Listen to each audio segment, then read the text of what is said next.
E a única coisa naquele documento, realmente, sobre a qual estou falando, é essa declaração que está claramente dizendo que alcançaremos e manteremos a hegemonia global a qualquer custo. Foi isso que ele disse. E eu conheci as pessoas que queriam isso. Pessoas como Richard Perle, Paul Wolfowitz, Douglas Feith e outros. Eu sabia que eles estavam por trás disso.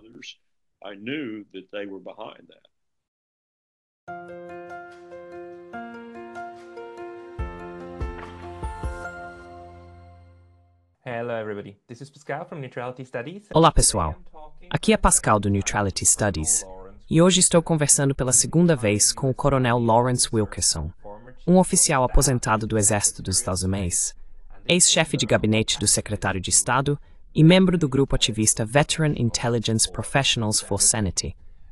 Após décadas de experiência em Washington, quero explorar sua visão sobre como as estruturas de poder dos Estados Unidos funcionam e como o processo político-militar realmente opera. Então, Coronel Wilkerson, bem-vindo.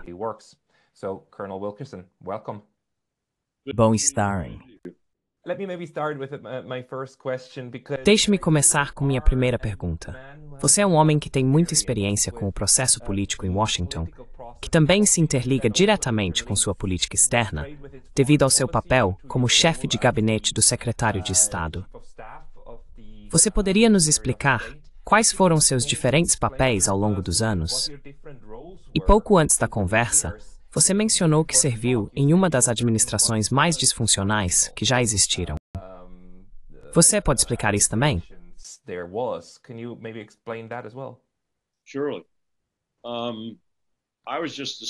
Claro.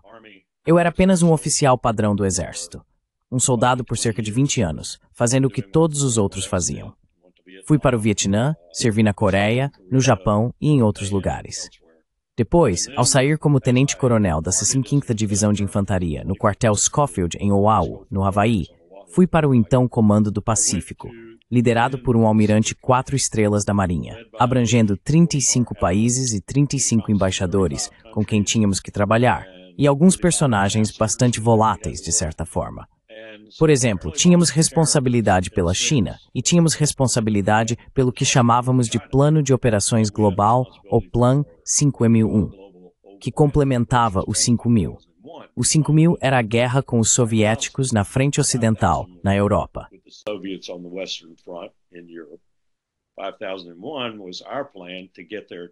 5001 era o nosso plano para chamar a atenção deles, de modo que teriam que desviar forças daquela frente para frente do Pacífico. Então, tínhamos uma missão e tanto, realmente. E eu tinha um almirante incrível, que mais tarde seria presidente do Estado-Maior Conjunto, e eu era o assistente executivo do almirante de 2 estrelas, que era o verdadeiro poder no PACOM. Ele era o cara de política e estratégia. Então fizemos todo o planejamento de guerra. Fizemos toda a estratégia, todas as conversas geopolíticas com o almirante. Depois o almirante Crowe, o grande chefe, foi ser presidente do Estado-Maior Conjunto.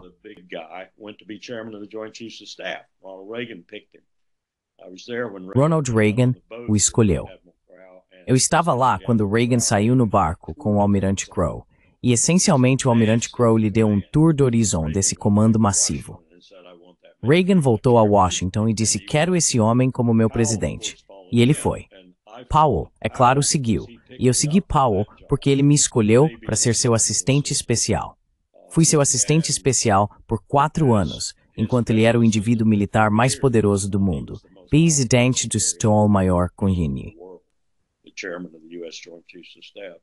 Que ano foi esse? Isso foi de 1989 a 1993, sob H. W. Bush como presidente. E então, o último ano foi sob Bill Clinton, no primeiro ano de seu primeiro mandato. Reduzimos o militar em 25% em todos os setores. Quando cortamos a base industrial de defesa, foi uma experiência e tanto assistir a isso acontecer. Muitas coisas surgiram disso que não foram necessariamente boas. Por exemplo, reduzimos a base de contratantes de defesa de cerca de 100 ou mais para cerca de 6, e agora eles operam monopólios. Eles constroem produtos de baixa qualidade e os vendem a um preço máximo, e têm o Departamento de Defesa em suas mãos porque são os únicos que podem fazer isso. Triste dizer, nós produzimos isso.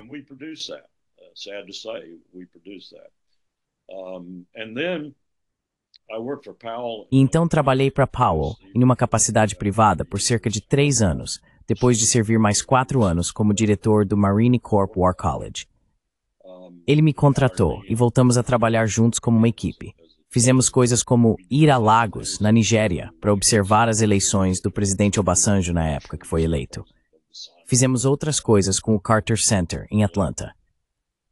Fizemos coisas com outras pessoas em todo o país. E Powell manteve sua influência na política externa dos Estados Unidos. E eu sabia que ele estava de olho em algo. Achei que ele provavelmente estava de olho no cargo de secretário de defesa, porque ele sabia, e eu sabia, que essa é a posição mais poderosa no governo americano, fora o presidente. Muitos diriam que é mais poderosa do que o presidente. O secretário de defesa, não o Scott Stein before. Não, o secretário de Estado é provavelmente um dos principais membros do gabinete. E pelos fundadores e pela Constituição, em ordem de precedência, o secretário de Estado é o primeiro. Claro, ele está na linha de sucessão presidencial, na verdade. Mas um indivíduo muito fraco em um departamento muito fraco.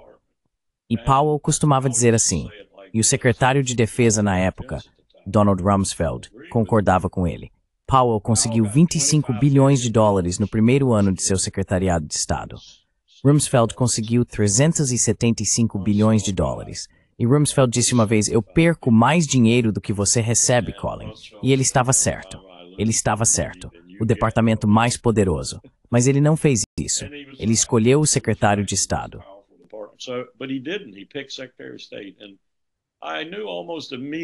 E eu soube quase imediatamente, acho que estava errado em meus cálculos, porque um de seus heróis era George Marshall. E George Marshall foi tanto secretário de Estado quanto secretário de Defesa. Mas acho que seu tempo no Departamento de Estado foi mais formidável para o país em termos do legado que deixou, incluindo o único think tank estratégico no governo americano. Realmente, a equipe de planejamento de políticas no Departamento de Estado.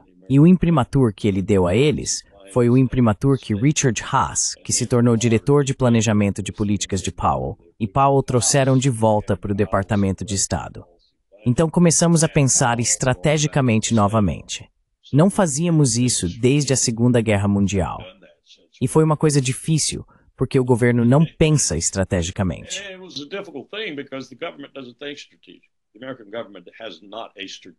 O governo americano não tem um osso estratégico em seu corpo. Alega ter, mas não tem. Ele trabalha sua caixa de entrada. Dia após dia, trabalha sua caixa de entrada. É puramente tático, focado apenas nas questões do dia, principalmente questões políticas, em vez de estratégicas. E assim, qualquer pessoa que pensa estrategicamente é deixada de lado. E aprendemos isso. Aprendemos isso de forma significativa, porque não havia estratégia por trás da guerra global contra o terror. Não havia estratégia por trás da invasão do Iraque em 2003. Simplesmente fizemos isso. Não há nem mesmo um documento de decisão de segurança nacional publicado pela primeira vez desde a Segunda Guerra Mundial, quando inventamos esses documentos que codificaram a decisão de ir à guerra no Iraque. Simplesmente fizemos isso.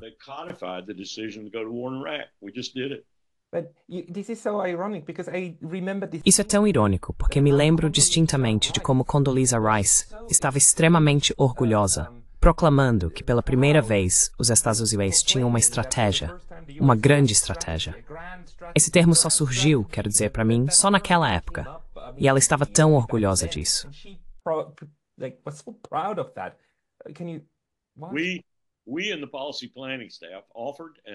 Nós e a equipe de planejamento de políticas elaboramos e escrevemos várias estratégias para o governo. E, na minha opinião, eram boas estratégias. E Powell as aprovou. Conde não as queria, então ela se voltou para sua equipe e disse para produzirem uma estratégia. Ela também não gostou dessas, então terceirizou o trabalho. Isso diz algo. E há muitos think tanks em Washington que pensam estrategicamente. E ela conseguiu o que queria. Ela achava, e outros no gabinete aprovaram. Mas não é realmente um documento muito definitivo, a menos que você realmente vá aderir a ele.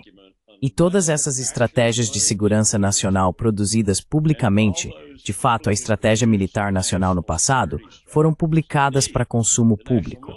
Não estou falando de versões secretas, versões ultra secretas.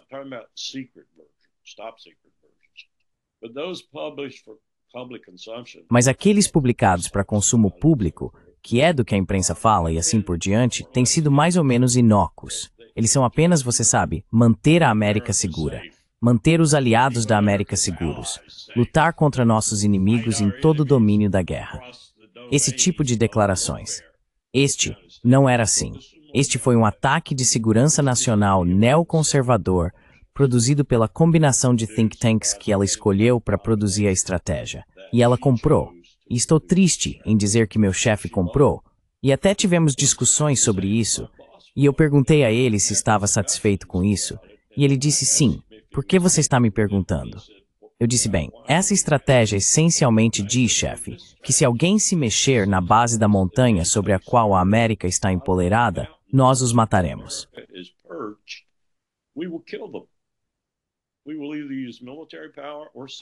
Vamos usar poder militar ou sanções, ou ambos, e matá-los. Não importa o que seja. Pode ser um rato se mexendo no fundo da montanha. Pode ser um gigante se mexendo no fundo da montanha, como a China. Vamos matá-lo. Vamos matá-lo antes que tenha a chance de crescer e nos matar. É isso que estamos dizendo nessa estratégia. Oh, não é tão austero, Larry. Pelo contrário, olhe de perto porque acho que é. E ele teve algumas reservas quando olhou mais de perto, mas tinha a mesma atitude que sempre teve sobre esse tipo de documento. E tenho que confessar, eu também. Eles são públicos, eles vão por público, então não significam absolutamente nada.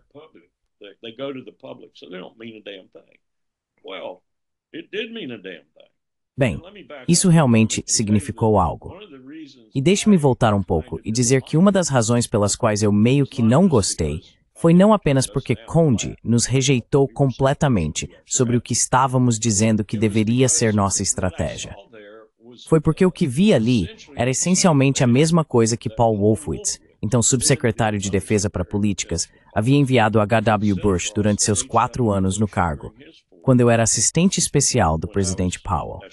Bush foi o presidente mais experiente desde a Segunda Guerra Mundial, fora Eisenhower. Quero dizer, eu compararia a experiência de Bush com a de Eisenhower. Veja o que ele foi. Vice-presidente por 8 anos sob Ronald Reagan.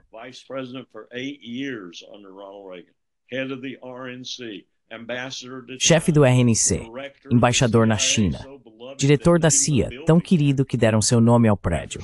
Depois de anos dizendo que nunca iriam associar Langley à CIA, nomearam o local como Centro Bush. Isso diz algo sobre a experiência desse cara.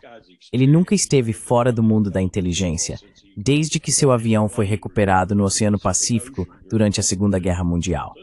Então este é um cara muito experiente. Ele escreveu neste mesmo documento, que veio de Paul Wolfowitz na época. Ele escreveu no documento, envie isso de volta para os malucos no fundo do Pentágono. Bush Sr., sim, Bush Sr., e foi exatamente para lá que foi. E pensamos que morreu lá.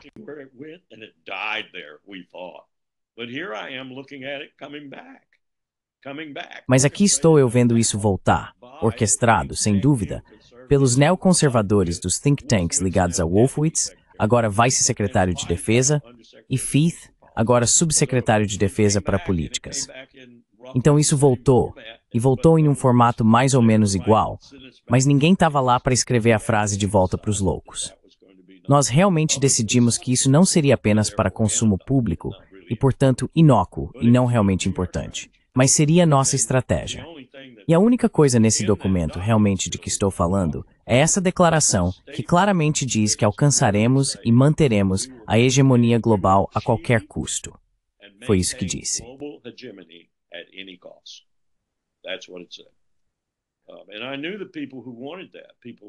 E eu conhecia as pessoas que queriam isso. Pessoas como Richard Perle, Paul Wolfowitz, Douglas Feith e outros.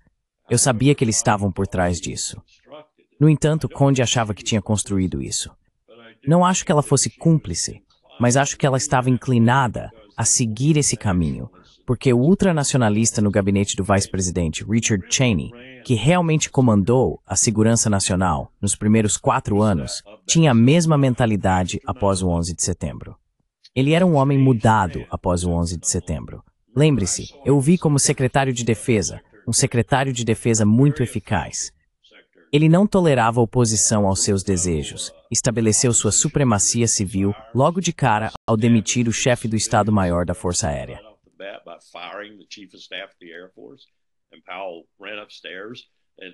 E Powell subiu correndo as escadas, sentou-se com ele e disse: "Eu posso lidar com isso, eu posso cuidar disso, você não precisa demiti-lo."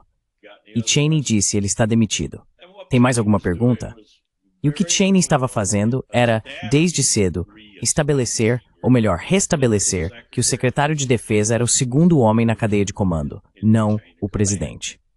"E eu estou comandando este prédio", ele disse. E depois disso, ele foi o único secretário de defesa que cancelou um programa de aviação naval de bilhões de dólares que levou a 15 anos de processos judiciais, mas que finalmente foi decidido a favor do governo. Ele cancelou todo o programa. Ele recebeu um briefing de decisão de 15 minutos. Ele disse: "Cancele."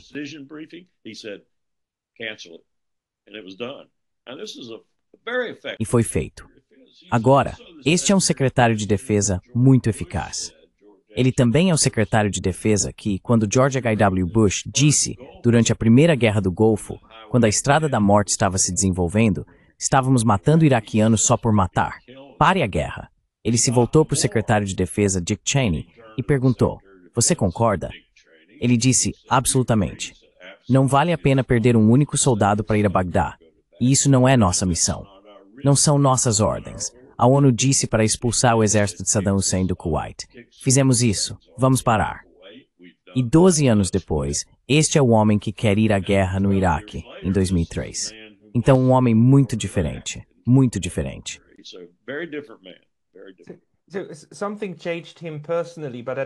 Então algo mudou pessoalmente. Mas ao mesmo tempo, algo aconteceu nesse período entre 93 e 2001. E não vamos atribuir isso demais ao 11 de setembro, suponho, mas ao período intermediário, quando esse neoconservadorismo wolfowitziano conseguiu se manter e depois voltar ao poder. E Brzezinski, acho que ele escreveu aquele livro em 97. E de alguma forma isso entrou direto na administração. Você consegue explicar isso para si mesmo? Como isso aconteceu, depois de ser relegado ao que parecia loucura, até se tornar política nacional?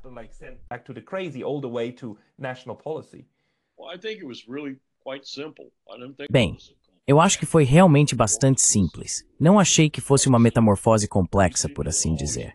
Acho que foi bastante simples. Essas pessoas sempre estiveram lá.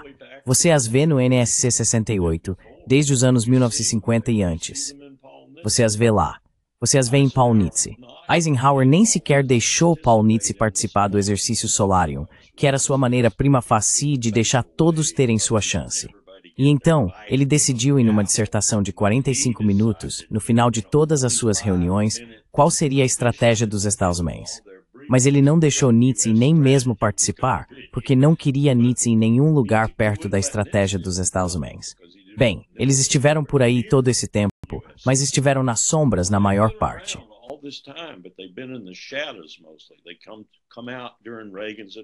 Eles surgiram durante o governo de Reagan, na forma de Richard Perle e outros.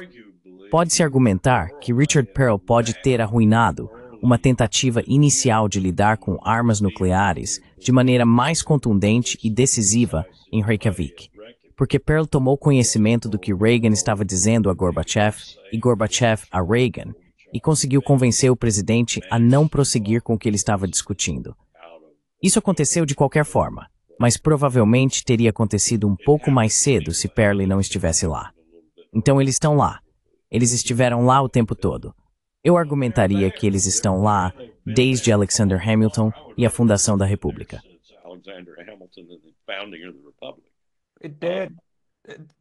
Sim, há bons estudiosos que dizem o mesmo e afirmam que isso é basicamente a linha de pensamento da política externa dos Estados Unidos de Jefferson, em oposição aos washingtonianos, que sempre foram mais focados na segurança nacional ao garantir a segurança em casa, sem procurar monstros no exterior. Jefferson won in 1803 that said undoubtedly Cuba will be a state. Em 1803, Jefferson disse que, sem dúvida, Cuba seria um estado, e havia duas motivações para isso. Claro, ele sabia que os escravistas nos Estados Unidos, basicamente do Sul, conseguiriam Cuba porque estavam tentando expandir seu poder e precisavam de mais estados escravistas. Então, se Cuba se tornasse um estado dos Estados Unidos, se somaria ao Texas e haveria outro estado escravista. Jefferson pensava que Cuba, apenas pela proximidade e por essa luta de poder, eventualmente se tornaria um estado.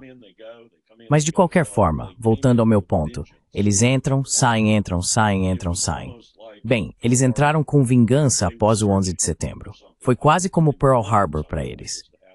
Eles estavam procurando por algo assim.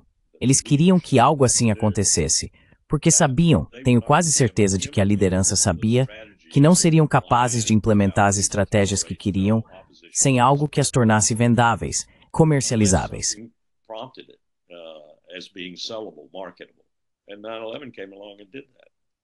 E o 11 de setembro aconteceu, e fez isso. Foi como 7 de outubro para Bibi Netanyahu. Bibi Netanyahu queria fazer isso e estava fazendo isso de forma muito mais discreta o tempo todo. Ele estava matando palestinos na Cisjordânia, começando em Jerusalém Oriental, e claro, bombardeava o Líbano a cada 8 ou 9 anos apenas para garantir que sua infraestrutura econômica não competisse com a dele. E nós abençoamos tudo isso. Abençoamos tudo isso. Então, você teve a mesma coisa aqui, onde de repente esses, não muitos, são Netanyahu gigantes. De repente saíram da toca e tiveram sua desculpa, assim como Bibi teve para 7 de outubro, para começar a matar em massa, em vez de apenas matar periodicamente.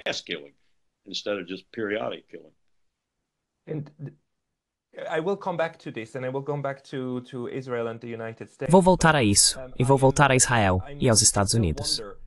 Mas ainda me pergunto se, seguindo sua explicação, parece que sua avaliação é que esses líderes individuais realmente controlam o governo e a formulação da política externa dos Estados Unidos. Minha pergunta é sempre, qual é mais importante?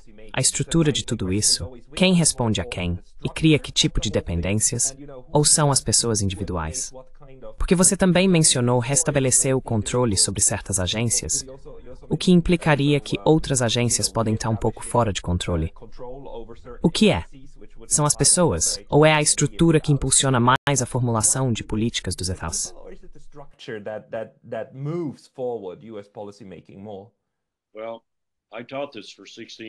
Bem, ensinei isso por 16 anos em 2 campi civis e 2 campi militares, o Naval War College e Springfield.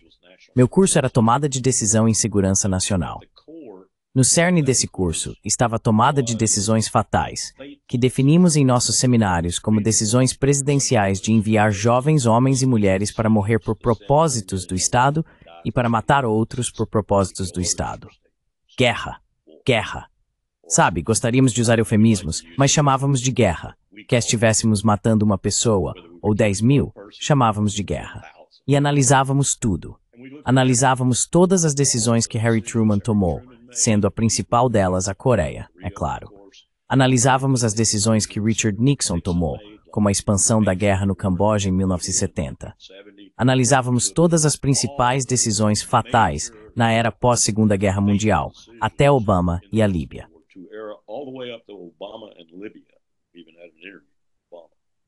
Tivemos até uma entrevista com Obama. O que descobrimos, eu acho, foi o que usei como um dos meus principais livros didáticos. O livro de David Rothkopf, Running the World, The National Security Council. E ele tem na página 12, se bem me lembro, uma estrutura analítica de 5 partes. E o item número 1 era o item número 1 de Powell. Quem diabo está tomando as decisões? Caráter, você sabe, como quiser chamar, uma interpretação muito grega da tomada de decisões. O segundo são as circunstâncias internacionais. O terceiro são as circunstâncias domésticas. O quarto é o processo deles. É estatutário ou está fora do processo estatutário? Porque tínhamos um processo estatutário a partir da Lei de Segurança Nacional de 1947. Não tínhamos isso antes. Os presidentes simplesmente tomavam decisões. Eles simplesmente decidiam ir à guerra em consulta com seus oficiais de gabinete favoritos, ou o que fosse. Mass Affirmative Thwart Smallings.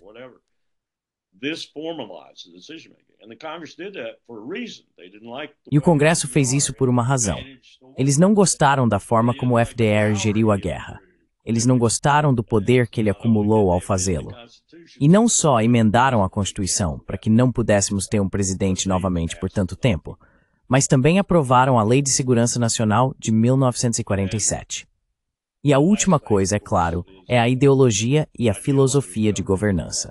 E então você entra na minha adição ao quadro de David, que era o orçamento. E eu sempre apontaria que o único presidente na era pós-Segunda Guerra Mundial que exigiu de seu então responsável pelo orçamento, agora chamado de Escritório de Gestão e Orçamento, mas exigiu dele um codicilo para sua decisão de segurança nacional de ir à guerra ou conduzir uma operação secreta, foi Eisenhower, se ele permitisse que isso acontecesse.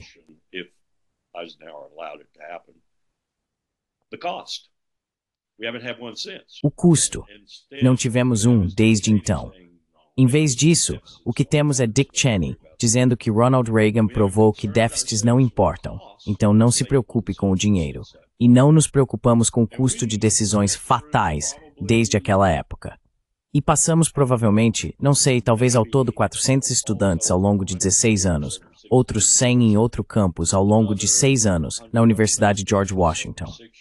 Provavelmente passamos por quase tudo que você poderia citar que qualificaria como uma decisão fatal de 1945 até o presente. O consenso estava de acordo com Powell, que o principal fator eram as pessoas participando na tomada de decisão, não a natureza estatutária ou não estatutária dela, porque muitas dessas decisões eram não estatutárias.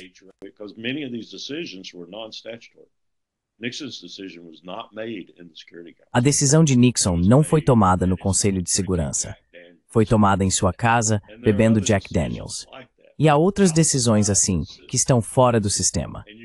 E você pode ver, eu acho, um rastro do que acontece quando isso ocorre, porque a primeira coisa que acontece é que seu gabinete não está ao seu lado. Eles não sabem o que você está fazendo, e então a reação imediata deles é um protesto. Por que você fez isso sem me chamar? Por que não tivemos uma reunião do Conselho de Segurança Nacional conforme a lei? Então você perturba as coisas imediatamente se fizer isso. Mas eu acho que nossa resposta, todos esses alunos e eu, e outros que trouxemos de tempos em tempos, seria que isso é a coisa mais importante. São as pessoas que realmente tomam as decisões.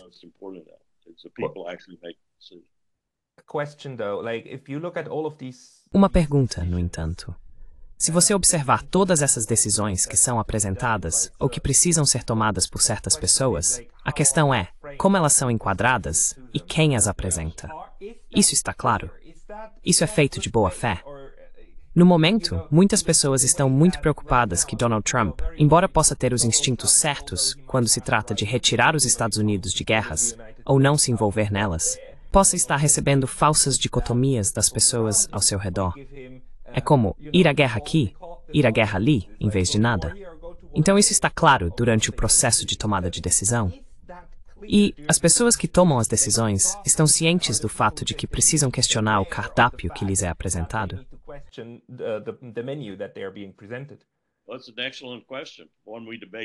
Essa é uma excelente pergunta, uma que debatemos com bastante frequência. E eu acho que o consenso, se é que havia um entre a maioria dos meus alunos, aliás, eu tive alguns alunos brilhantes em ambos os campi.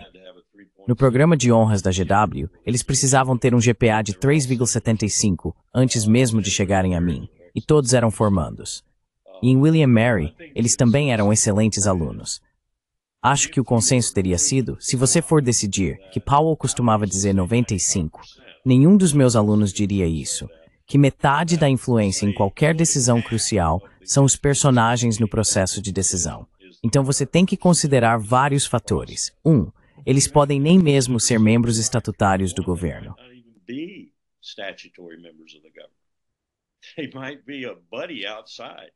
Eles podem ser um amigo lá fora que está sussurrando no ouvido do presidente. Um amigo com muito mais influência sobre o presidente do que qualquer um que ele tenha escolhido para ser membro do seu gabinete. A segunda coisa que você deve considerar é que não há gênios forjando essa decisão. São apenas americanos comuns, e eles não são necessariamente os americanos mais brilhantes que poderiam estar nessa posição. Ah, e a propósito, a pessoa que vai tomar a decisão final não é necessariamente a mais brilhante da rua também, porque não produzimos esse tipo de pessoa nas eleições. Esse tipo de pessoa, cada vez mais, desde a Segunda Guerra Mundial, não vence eleições.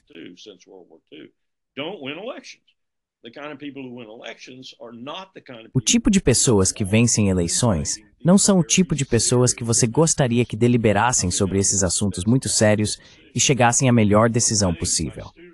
Acho que meus alunos provavelmente diriam que ficaram chocados com o calibre das pessoas, especialmente desde a Segunda Guerra Mundial, que povoaram o governo americano e estavam tomando essas decisões. Costumávamos dizer às vezes, no final de um seminário de 3 horas, meu Deus, eu teria tomado uma decisão melhor do que essa. E esses são jovens de 19, 20, 21 anos. E eles estavam certos.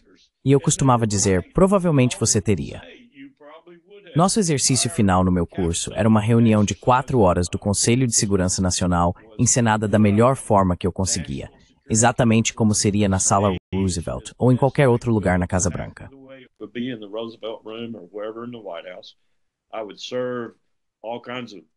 Eu serviria todos os tipos de comida, jujubas, doces, café, Coca-Cola e tudo mais e organizaria tudo. Eu usaria a sala mais prestigiada da GW e a sala mais prestigiada de William & Mary para fazer isso. E eu disse, este é o Conselho de Segurança Nacional.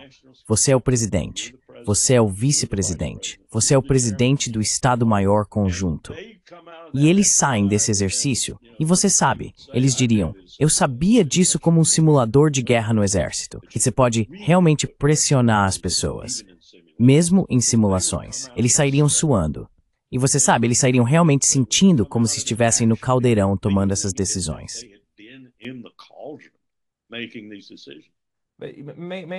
Posso perguntar, no atual Conselho de Segurança Nacional, quando essas decisões importantes estão sendo tomadas, as pessoas continuam comendo e bebendo? Ah, sim.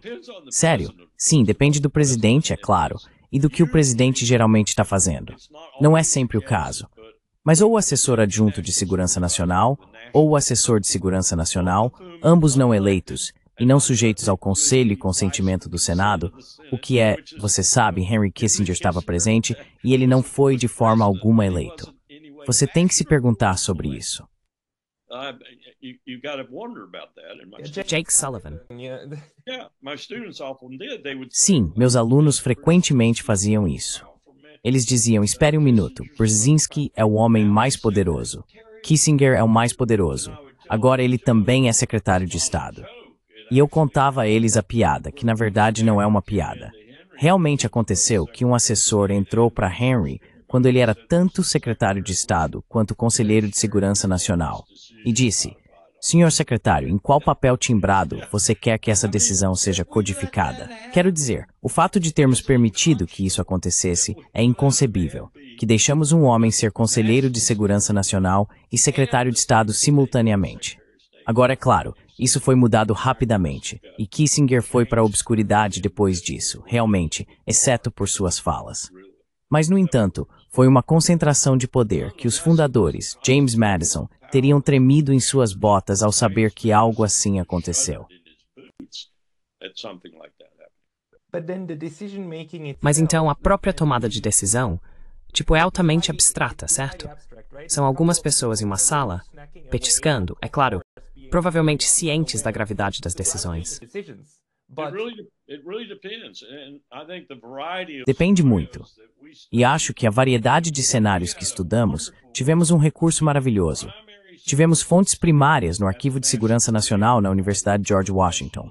Quero dizer, olhamos os memorandos, analisamos os documentos de inteligência. Sabe, podíamos procurar as decisões iniciais em particular e quase todos os documentos primários relacionados a essa decisão. E meus alunos fizeram isso. Eles trabalharam arduamente, cavaram e encontraram esses documentos. Então, quando você está olhando, por exemplo, para o Vietnã e está olhando para Kennedy, e depois está olhando para Johnson, você está olhando para documentos primários, e está olhando para resumos de documentos, onde, por exemplo, George Ball está conversando com LBJ. E ele está falando sobre a campanha de bombardeio que está por vir. E LBJ intervém e diz, não vai ser movido por bombas. Sabe, o presidente sabia. Ele sabia. E ainda assim, ele continua e toma a decisão de enviar mais tropas e matar mais 25 mil, 30 mil americanos. Por que ele fez isso? Qual foi o motivo da decisão? Bem, meus alunos diriam que eles discutiram e debateram isso. E acho que provavelmente chegariam à conclusão de que há várias razões para isso. Mas a principal era que LBJ sabia que sua grande sociedade estava em risco se ele fosse visto como um presidente que cortou e fugiu do Vietnã. Não importa o quão certa a decisão pudesse ser, o povo americano, em sua maioria, não a veria dessa forma. E isso colocaria em risco tudo o que ele queria fazer internamente. Então ele mordeu a bala e tomou a decisão. A cidade de Peru é ligada de por.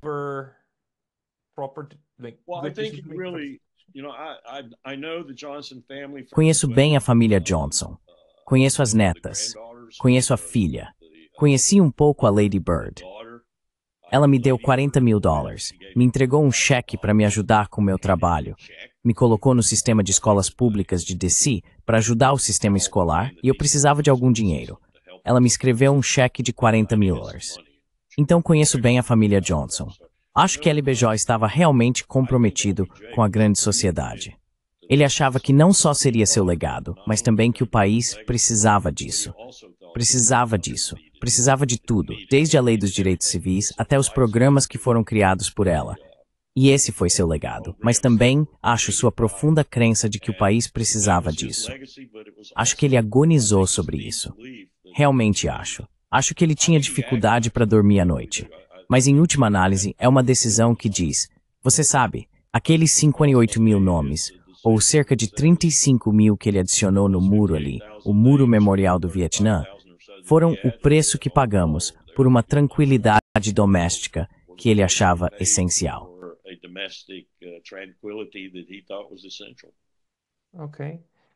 Ok, mas quero dizer, isso pelo menos faz sentido do ponto de vista da coesão nacional ou do bem do país, mesmo que isso signifique que seja ruim para a política externa.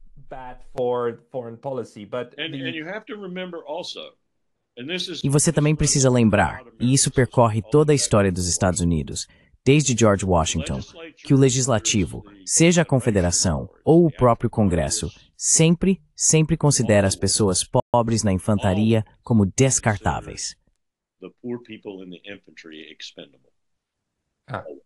Sim, os filhos dos pobres, sim.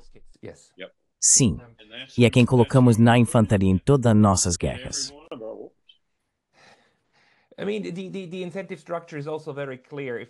A estrutura de incentivos também é muito clara.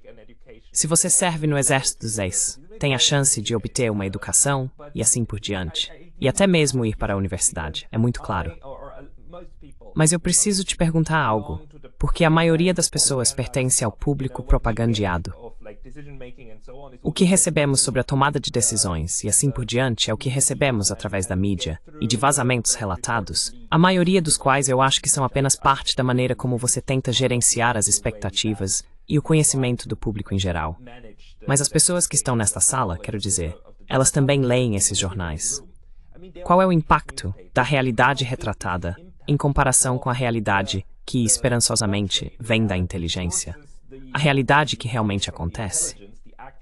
Porque, para mim, parece constantemente que as pessoas tomam decisões com base em uma compreensão muito pobre, especialmente quando olhamos para coisas como a guerra russo-ucraniana em andamento. Como isso funciona?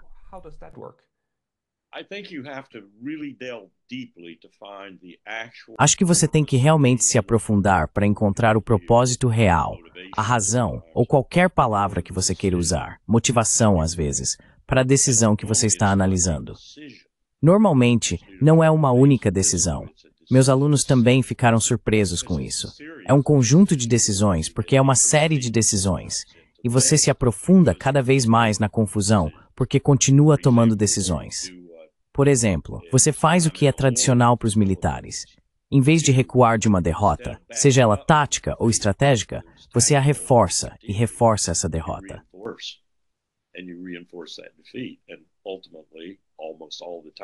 Em última análise, quase sempre, você aprofunda sua derrota profunda em vez de reverter a situação de repente e vencer.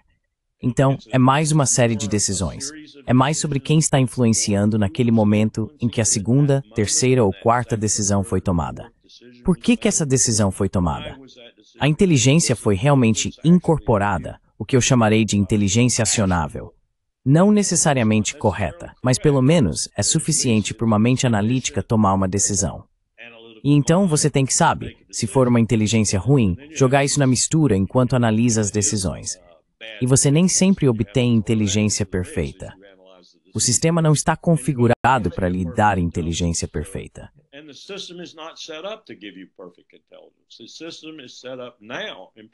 O sistema está configurado agora. Em particular, meus alunos ficaram realmente alarmados com isso. Criamos uma cultura com então 16 entidades de inteligência, agora 17, contando com o DNI, que mais ou menos se conforma aos desejos do tomador de decisões. Assim, gasta uma quantidade excessiva de tempo investigando através de sua liderança e de outras maneiras também, como colocando pessoas em toda a equipe do Conselho de Segurança Nacional, colocando pessoas no Pentágono, colocando pessoas em outras equipes-chave. E eles são espiões. Eles realmente são espiões. E o mais culpado disso é a CIA. Às vezes eles fazem isso sem o seu conhecimento também. Você não sabe que o cara que você acabou de contratar é um agente da CIA.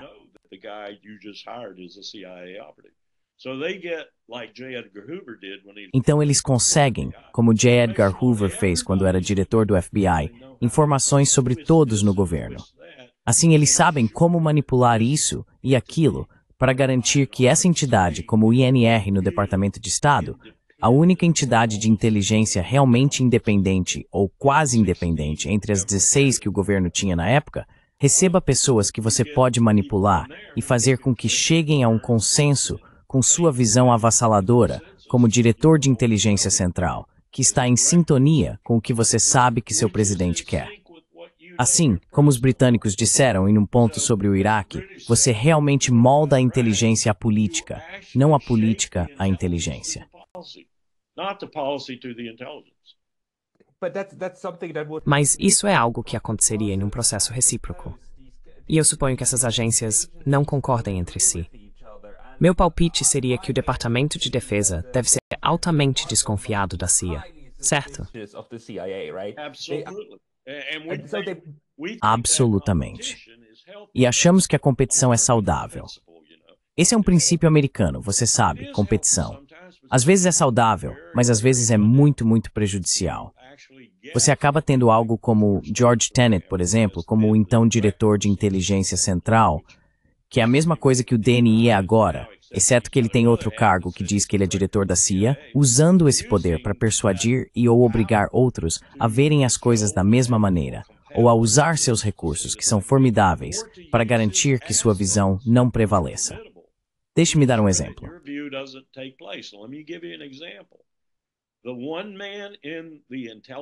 O único homem no aparato de inteligência dos Estados Unidos que discordou majoritariamente e cuja análise foi simplesmente soberba sobre os tubos de alumínio que Saddam Hussein supostamente havia contrabandeado para usar em centrífugas, George Tenet garantiu que quando tiveram a reunião final de todas as 16 entidades para julgar a estimativa de inteligência nacional a esse respeito, ele estava fora da cidade. E ele era o único que tinha o conjunto de habilidades para realmente ser formidável em tal reunião, convencendo os outros de que estavam errados.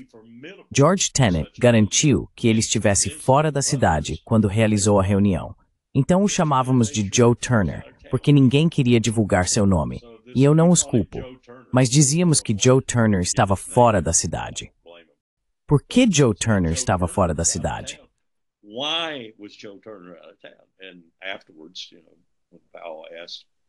E depois, Powell mais ou menos fez essa pergunta a Tenet, e ele apenas sorriu. Houve outros momentos assim também. Você tem um poder incrível.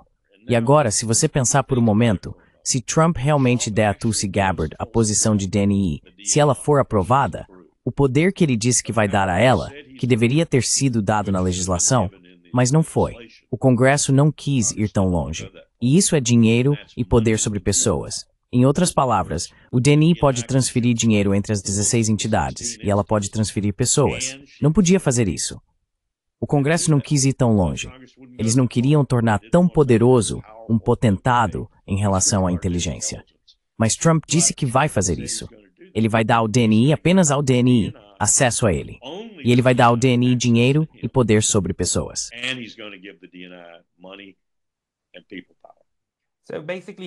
Basicamente, ele está dizendo que quer saber o que realmente está acontecendo diretamente do diretor e quer ter o poder de realmente desmantelar o sistema se não gostar do que descobrir sobre como ele funciona. Essa é a implicação. Mas eu ouso dizer que ele vai falhar nisso, porque é simplesmente poderoso demais. Nós o tornamos poderoso demais.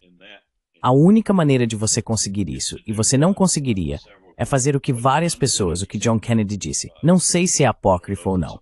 Duvido, porque Bob disse que ele disse isso. Após a Baía dos Porcos, ele disse que a CIA deveria ser quebrada em 1000 pedaços e espalhada pelo mundo. Essa é praticamente a única maneira de mudar isso. E você não vai fazer isso.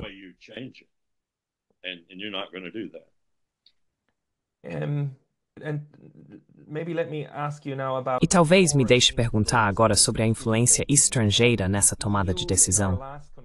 Em nossa última conversa, você disse que chegou à conclusão de que vamos falar sobre Israel. Há muitas pessoas que falam sobre a influência de Israel, certo? Temos a interpretação de Mearsheimer sobre o lobby e assim por diante. E como muitos desses formuladores de políticas ou políticos estão realmente contando não apenas com o dinheiro que vem de lá, mas também em não serem minados.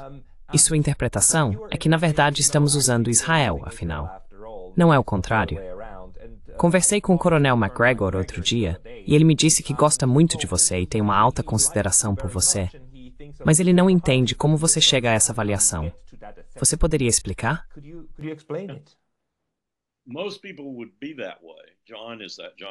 A maioria das pessoas seria assim, John.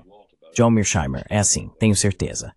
Não falei com Steve Walt sobre isso, mas tenho certeza de que Steve também é assim. Eu entro dessa forma, e deixe-me começar com uma descrição do que os israelenses fizeram que acho que reflete isso da perspectiva deles. Temos a AIPAC e temos o J Street. Não conheço o segundo. J Street é o grupo de lobby israelense moderado na América que constantemente se opõe a algumas das coisas que a AIPAC promulga, algumas das contribuições que eles cobram. Jeremy Ben-Ami está no comando do J Street. Ambos são a mesma coisa. Um é um grupo radical e o outro é um grupo que, se o grupo radical for derrotado, ou até mesmo desmantelado, talvez em um futuro não muito distante, o J Street estará aqui, e todos se voltarão para eles. Técnica maravilhosa e bela de Israel. Não foi Israel. Fomos nós. Fomos nós que incentivamos esse desenvolvimento do lado suave e do lado duro. E não acho que John e Steve sobre o Congresso e sobre a influência do lobby.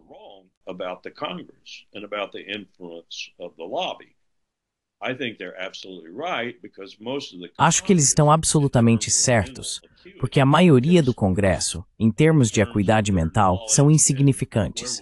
E em termos de seu conhecimento e capacidade de lidar com questões de segurança nacional e até mesmo de política externa, estão muito atrasados e não estão realmente interessados, a menos que seja algum assunto como perseguir os Ortegas na Nicarágua, ou ir atrás da Geórgia, por exemplo, ou Wilson, na Carolina do Sul. Eles não estão interessados nisso. Eles estão apenas interessados em duas coisas: permanecer no cargo e ganhar dinheiro. Basicamente, é isso que nosso legislativo se tornou. Existem exceções, mas basicamente é isso. Então, sim, é muito importante em relação a eles.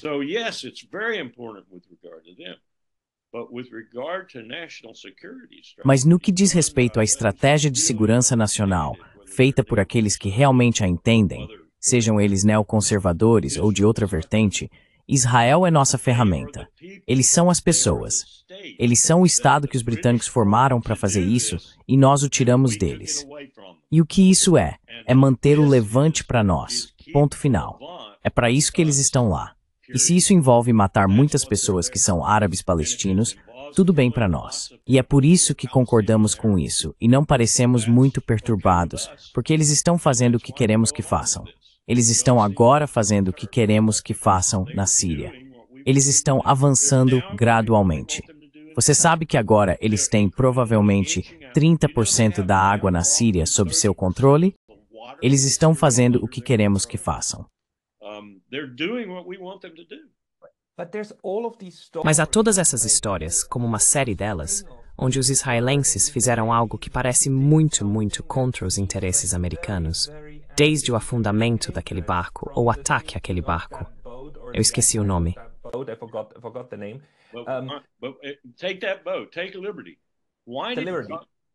Pega aquele barco, o Liberty. Por que Johnson entrou em contato, por assim dizer, depois que o capitão do porta-aviões Saratoga, acredito que era, tentou lançar aviões para ir em socorro do Liberty? Foi chamado de volta por um inferior, você sabe, ao presidente, ficou realmente com medo e foi lançar os aviões novamente e teve o presidente dos Estados Unidos na linha dizendo para ele recuar. LBJ. Isso.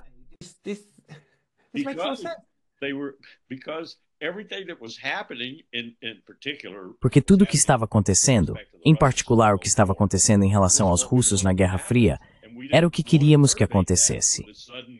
E não queríamos perturbar isso com uma crise repentina por causa de apenas alguns marinheiros mortos e na água. Agora, a comissão original designada para analisar isso me disseram, não tenho provas disso. Gostaria de ter.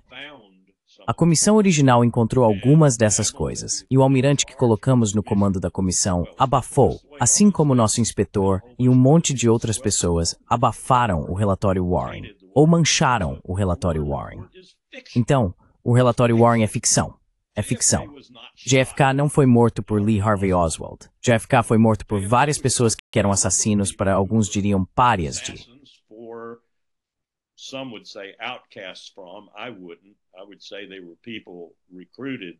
Eu não diria isso. Eu diria que eram pessoas recrutadas pelo establishment da CIA, do exército e da máfia. Atiradores muito bons, assassinos muito bons, que colocaram balas onde Lee Harvey Oswald não poderia ter colocado. Quero dizer, apenas o teste do FBI com o rifle, o melhor atirador que o FBI tinha, não conseguiu fazer o rifle de Lee Harvey Oswald funcionar da maneira que teria que funcionar para fazer o que aconteceu. E Arlen Specter e outros na comissão Warren, Arlen Specter, ele foi o cara que manipulou a comissão Warren, manipulou as perguntas e respostas e assim por diante, que resultaram na decisão que a comissão Warren tomou, que era uma besteira. Era apenas uma mentira.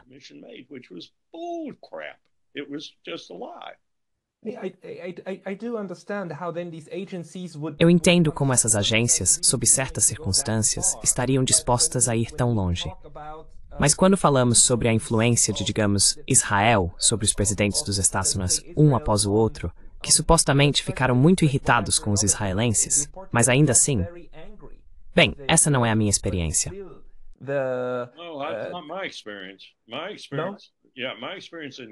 Minha experiência, sim, minha experiência no governo.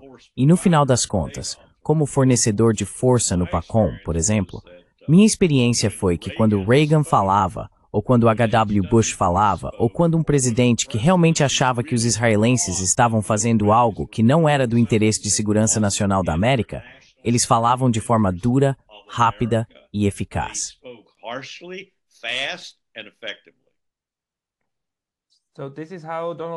Então, foi assim que Donald Trump basicamente calou Netanyahu outro dia e forçou o cessar-fogo.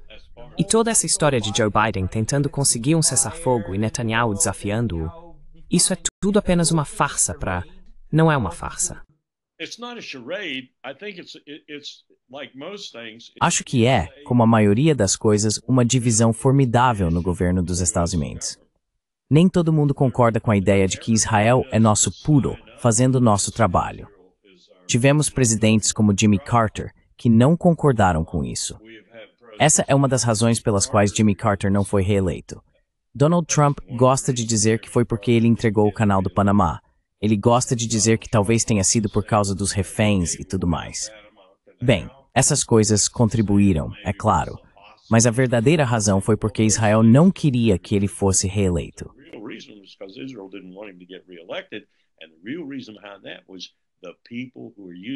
E a verdadeira razão por trás disso foi que as pessoas que estavam usando Israel não queriam que ele fosse reeleito. Você não quer um presidente lá que não entenda a fórmula. E quando você consegue ele só tem um mandato. H.W. Bush pressionou tanto Israel que eu diria que não foi Ross Perot.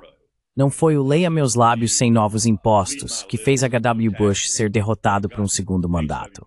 Foi o fato de que Israel apoiou Clinton, comprou Clinton, na verdade, porque não gostaram do que Bush os fez fazer. Ele os forçou no processo Oslo.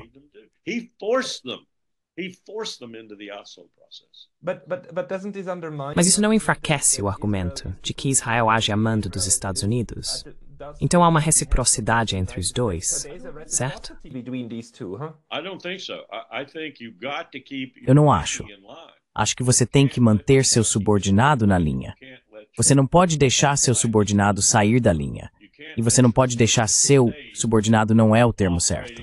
Você não pode deixar seu estado substituto operando basicamente de acordo com suas necessidades de segurança nacional, ou como você as percebe, seguir por tangentes e fazer coisas que possam repercutir contra você. E acho que essa é uma das razões pelas quais Trump, não sabendo nada disso, eu diria que Trump não sabe nada do que eu disse. Ele não tem ideia. Ele não tem ideia do que as sombras estão fazendo. Mas as sombras domésticas, não as sombras israelenses. As sombras domésticas. Doméstico e israelense. E eu digo isso apenas porque desde que George W. Bush trouxe Ariel Sharon para o Salão Oval em 2004 e disse a ele, é com você, e os liberou, mais ou menos para fazer o que achassem necessário, dentro de diretrizes realmente amplas. Desde então, tem sido uma proposta mais difícil de gerenciá-los. E quando Biden chegou, Biden não tinha as ferramentas de forma alguma. E ele tinha Blinken, e Blinken estava operando como o secretário de Estado substituto de Bibi Netanyahu. E Jake Sullivan era muito melhor. Então Biden tinha o baralho empilhado contra ele, em termos de, até mesmo, fazer coisas que estavam alinhadas com a política de segurança dos Estados Unidos. Acho que no final, não sei se a demência estava afetando Biden gravemente.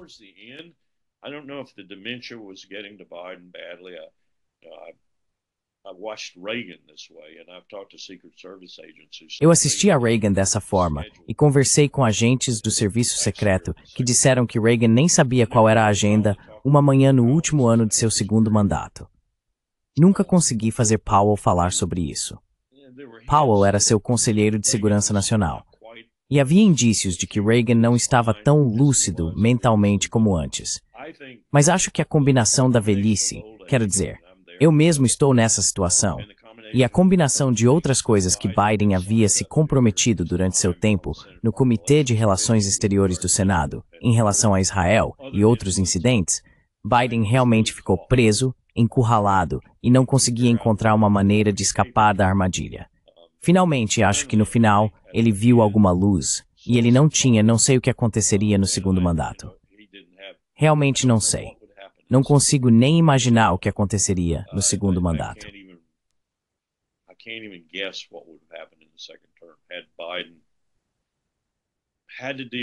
Se Biden tivesse que lidar com a Ucrânia e Gaza ao mesmo tempo, e Jake e Tony estivessem lá tentando forçá-lo a entrar no mesmo traje de ferro em que ele foi pego, eu não sei. Não sei se ele teria conseguido se libertar e fazer as coisas um pouco melhor, e talvez ter encerrado ambas as crises. Estou apenas especulando. Mas eu conhecia Biden principalmente através de Powell, mas também individualmente em algumas ocasiões. E Powell disse algo uma vez que realmente ficou comigo. Ele disse, Joe conhece as questões. Joe conhece a política externa melhor do que Dick. Dick Lugar era o equivalente republicano na época, e Powell simplesmente não confiava nele. Conde até repreendeu Powell uma vez por falar demais com Joe Biden, quando Joe Biden estava na minoria e era membro minoritário de destaque do SFRC. Ela disse, você deveria estar falando com Dick.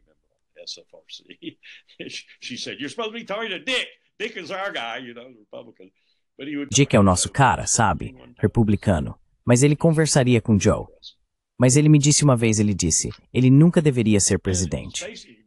E é basicamente porque, e Powell provavelmente diria isso sobre quase qualquer um, eles simplesmente não têm responsabilidade pelo que dizem. Eles podem dizer o que quiserem. Olhe para Lindsey Graham. Olhe para os Kennedys da Louisiana. Olhe para Cruz. Olhe para Cotton. Eles podem dizer o que quiserem. Um presidente, Powell diria, um presidente tem que pensar na manhã seguinte, acima da dobra, lado direito, Washington Post, primeira página. Um presidente tem que ser muito circunspecto e cuidadoso com sua linguagem. Congressistas dizem o que quiserem, senadores ou representantes, então eles nunca deveriam ser presidentes.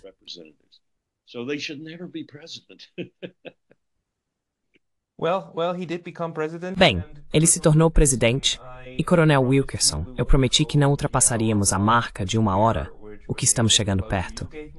Você me deu muito o que pensar e novas perguntas. Vou entrar em contato com você novamente, se puder, e apenas agradeço muito por todas essas percepções. Certamente. Estou disposto a fazer qualquer coisa, desde que não entre em demência por motivos educacionais, porque coloquei muitas pessoas na burocracia, na NSA, no serviço exterior, no serviço público em geral. Tenho uma jovem, uma estudante brilhante, que é a responsável pelo departamento do Iraque na NSA, casada com o responsável pelo departamento da Rússia, que também foi um dos meus alunos. Então, qualquer coisa que eu possa fazer para criar jovens, ou ajudar jovens a serem melhores servidores públicos ou melhores profissionais estrangeiros ou o que for, eu faço. Porque temos que mudar isso. Temos que mudar isso.